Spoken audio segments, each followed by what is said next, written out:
I wish you all the best still dun sa mga taong who did me wrong. And I know one day, makukuha nyo yung deserve nyo na karma.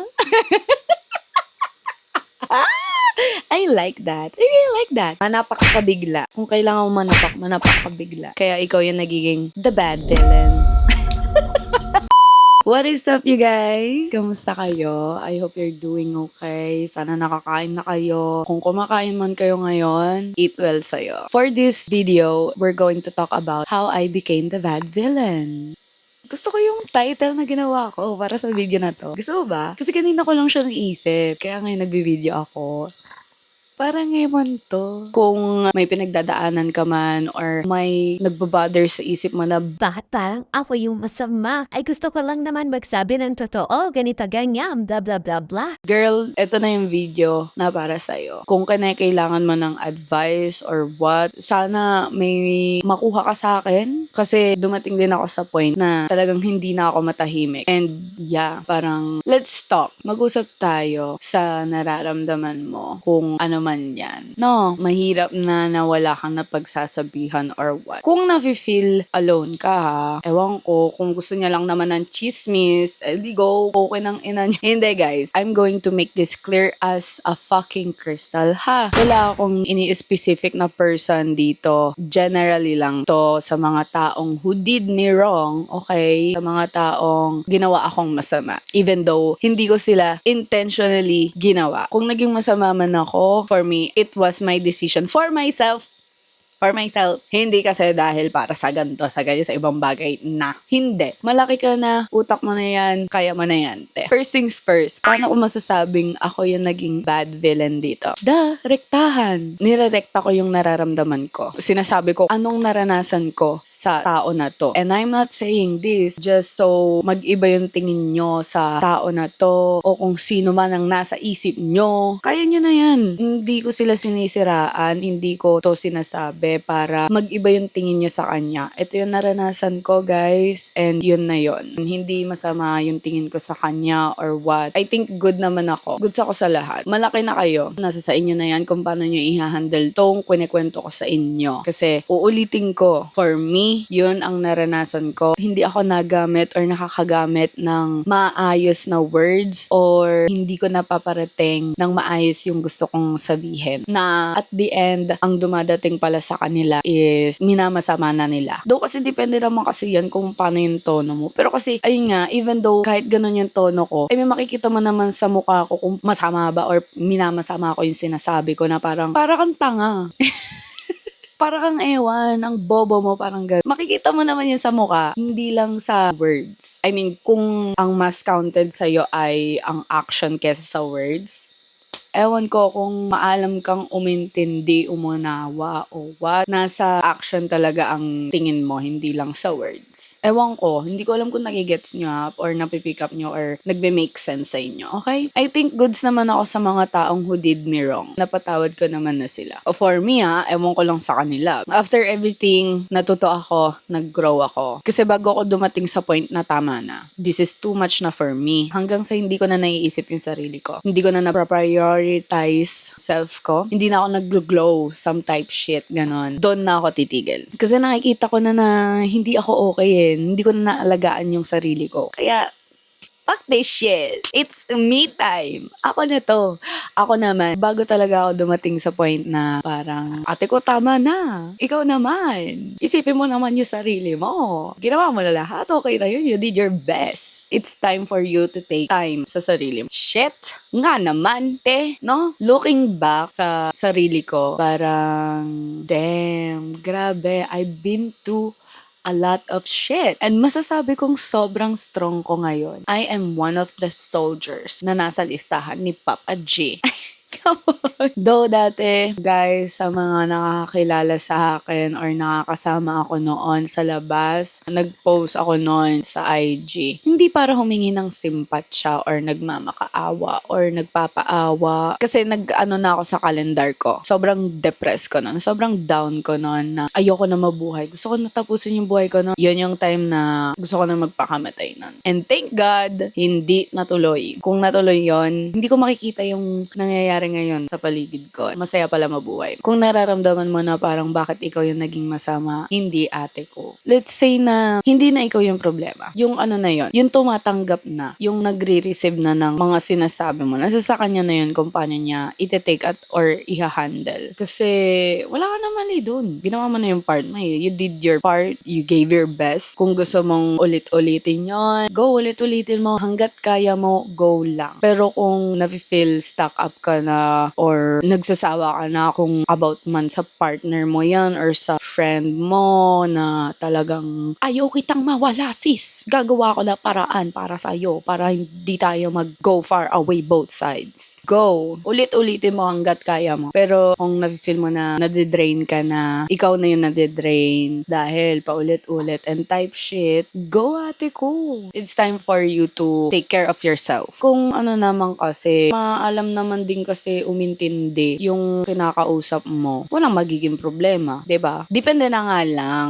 kung once na FO na kayo or naghiwalay kayo ng partner mo o kung sino man yung nakaaway mo, doon na mangyayari yung patong-patong na story. 'Di ba? And fuck them. Fuck them. Who gives a fuck? Wala tayong pakialam dun. Alam naman natin sa sarili natin kung ano talaga nangyari, ano yung naranasan. Kung sinubukan nilang i-turn yung table, ito kasi yung ginawa niya, ito kasi yung nangyari, tapos ako naman kasi ganito, ganyan, blah, blah, blah. Fuck that. Matawa ka na lang. Tawa naman na lang. Ako kasi, let's say, may ibon na lumapit na parang, uy, ganito, ganyan, blah, blah, blah, blah. Okay lang yan. Malaki na sila. Yeah, it's just ang ano lang, ang sad lang, kailangan umabot sa iba na parang, ay, parang ang sama naman talaga nitong person na to. Bakit kailangan magganto ganyan sa social? Ako kasi, dati kasi hindi ako tahimik eh. Hindi ako tahimik sa social. Kung anong mararamdaman ko, pinopost ko noon. Pero natuto ako na parang, bakit ko ipopost? Wala naman magagawa yung iba or ano, hindi naman sila makakatulong. At some point, bigla na lang ako tumigil na mag-post ng kung anong nararamdaman ko kasi dun nagkakaroon ng patong-patong na na story. Ulitin ko kung na-feel mo na ikaw yung masama, ate ko hindi. Depende na nga lang sa sitwasyon mo. Kung pinapanood mo to tapos ikaw pala talaga yung may mali tapos na-feel bad ka na parang ate ko parang minamanipula mo na yung nagiging kaaway mo. Ate ko putang ina mo pala. Umalis ka na dito. Hindi mo deserve tong advices na binibigay ko sa'yo. Life goes on and on and on and on, on and on and on and on. Ikaw yung nakaranas. Ikaw yung nasubaybayan mo lahat. Kaya,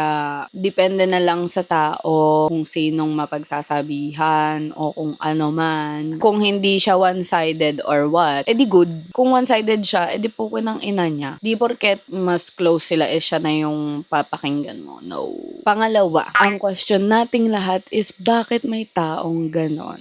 Nakakaawa na lang na nakakapika. Right? Siguro kaya may taong ganon is hindi nila ma-accept or hindi nila nakikita na talagang mali sila. Na siguro na tayong mga totoong nila lang. Yung mga nagsasabi ng totoo is napapatanong na lang tayo na bakit ako yung pinapalabas na masama? Eh ginawa mo naman lahat. Inintindi mo. Nag-take accountability ka sa mga maling ginawa mo. Tapos still masasabi niya yung masasama or let's say na gagawa siya ng something na alam niyang magiging masama ka sa paningin nila. Damn. Grabe yung mind niya. If ever, kung ganon man yung grabe. Ang angas mo doon. Hampasin kita ng uy! Oo nga pala guys.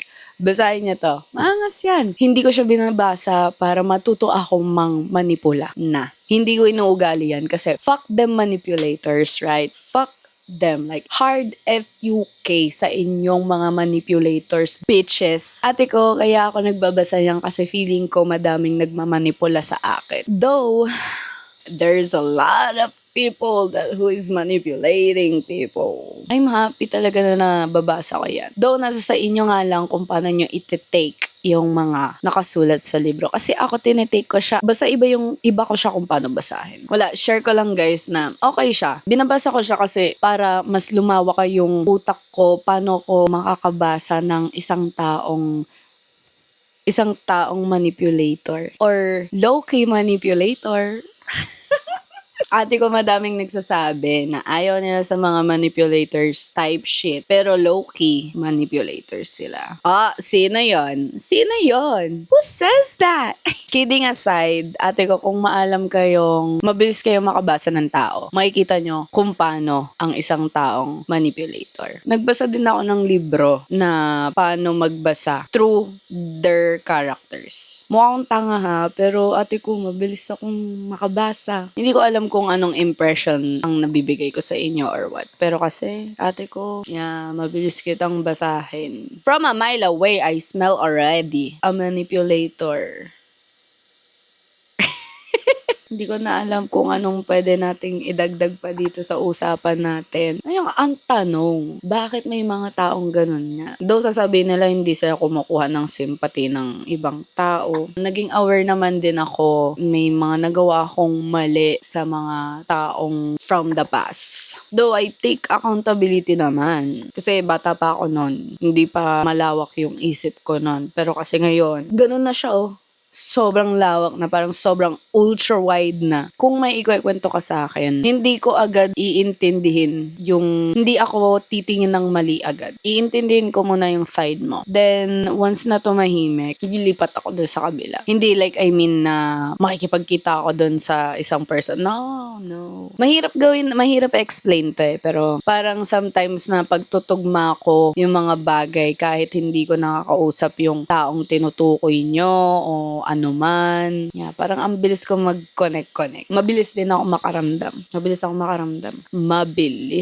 akong makaramdam. Once na nagkaroon ako ng gut feeling, magtatanong ako sa inyo. And, kung sasabihin nyo ganito, ganyan, wala, blah, blah, blah. Pero, the energy is not giving. Bitch, you lying. Hindi ako yung nagiging clown. Ikaw, sila. Ate ko, matatawa ka talaga kapag may nalaman ka ng isang bagay tapos nirekta mo ng just a question. Magtatanong ka sa kanila tapos sasabihin nila na parang, wala, blah, blah, blah, sure ba. Pero, iba yung actions nila. Clown. Napaka-clown. Pangatlo. Bakit nila binabaliktad ang story? Bakit nga ba? Sige nga, matanong nga. Bakit nyo iniikot ang story? Why do you turn the tables? Why did you turn the tables? Hindi lang nila ma-accept na sila yung nagkamali. Hindi sila maalam mag-take accountability. Playing safe ako dito magsalita. Oo, aminin ko, playing safe ako kasi baka mamaya nagtutugma yung mga sinasabi ko sa mga kwento ko, pero bakit? Sinabi ko ba kung sino?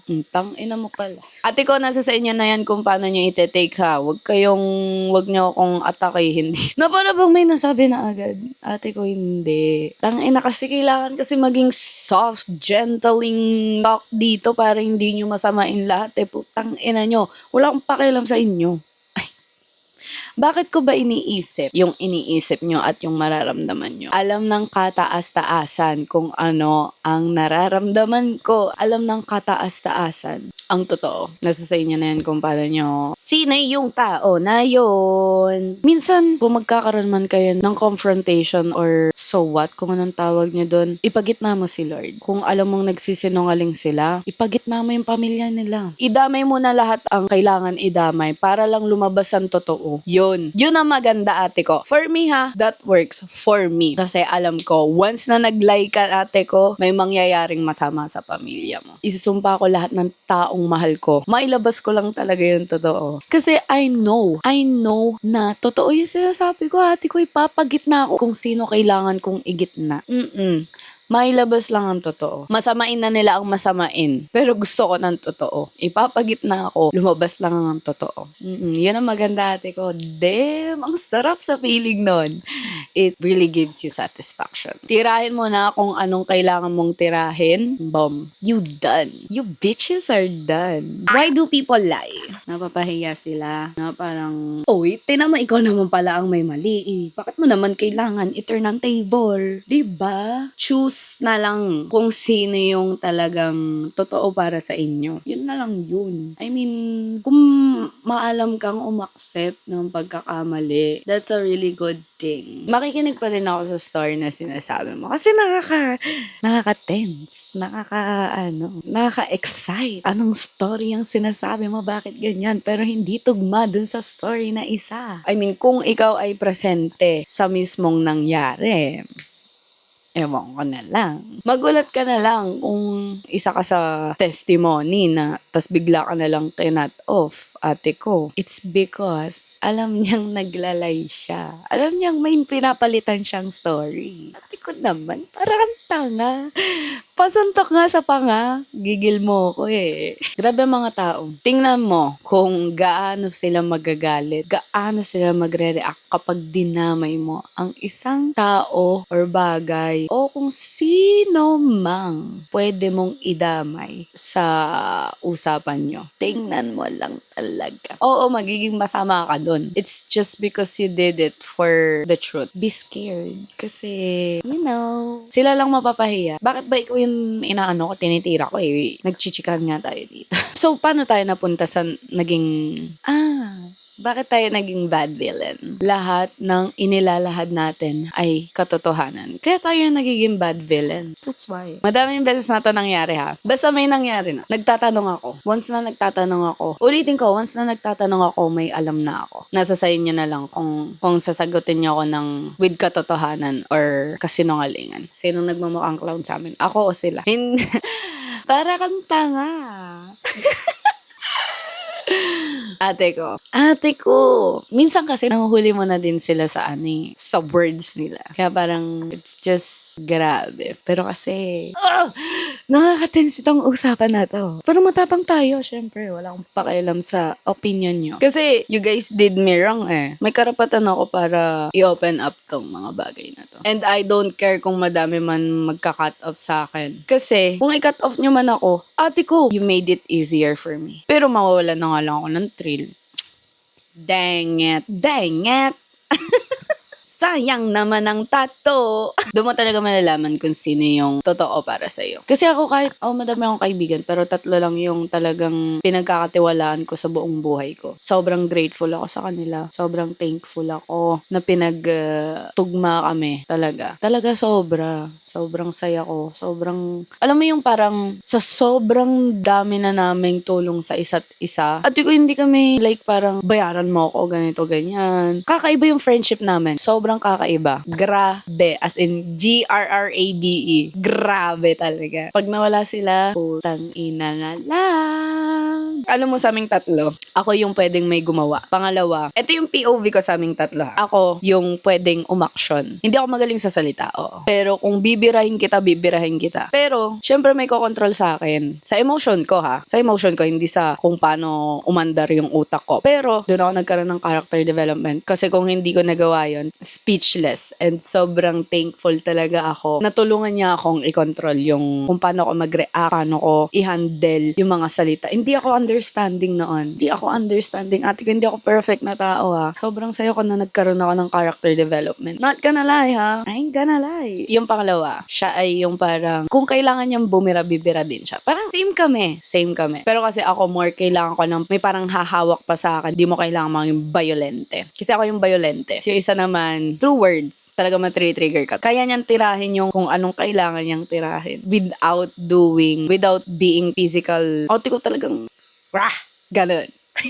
Yung pangatlo naman ay changing the history. I mean, hindi ko siya ma-explain, pero kasi siya, never siya nanakit ng physical or so what. Never din siya nang tira kung ano man. Yung parang tirahin kung ano yung mo, kahinaan mo or something. I'm talking about other people ha. Kasi sa amin nga, talagang sobrang deep na yung connection naming 3 dito. And ang masasabi ko talaga, feeling ko nag-grow kami all together. Kasi talagang nagtuturoan kami. Even though minsan hindi na namin nagugustuhan yung the way how we receive or we deliver yung words naming isa't isa. And I really love our relationship na kung paano kami nag-grow. Sobra. And I really think na talagang until now, ate ko, talaga naman.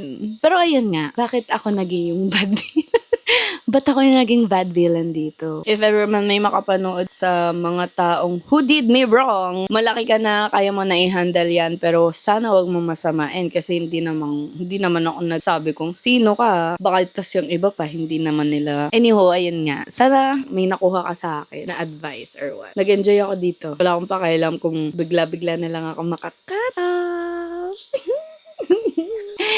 You fucking clowns. Hala, madami kayo. I wish you all the best still dun sa mga taong who did me wrong. And I know one day, makukuha nyo yung deserve nyo. Na karma!